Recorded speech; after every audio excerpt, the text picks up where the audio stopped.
Ito na nga yung part 2 ng ating emergency food stocks. Meron ako ditong water filter straw.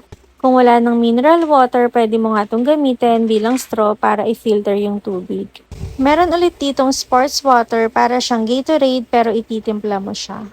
Next naman is itong favorite ni Ate Gail and Althea na buldak para naman ma-enjoy nila yung kakainin nila. Syempre, kailangan din natin ng sabaw kaya meron ako ditong cup noodles.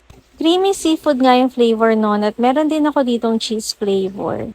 Next naman is itong iba't ibang canned foods. Para sa mabilisang luto, meron nga ako ditong Argentina corned beef.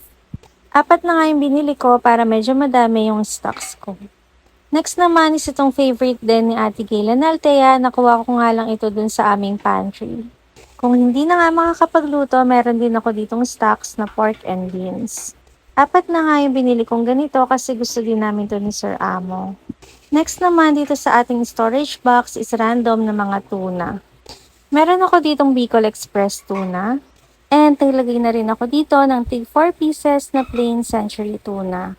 Ito nga yung favorite tuna nila Ate Gail and Althea. And lastly, meron nga din pala ako ditong 4 pieces na San Marino tuna. Ito na nga yung mga laman ng second storage box para sa aming emergency food stocks. Huwag niyo rin pala kakalimutan yung mga tubig.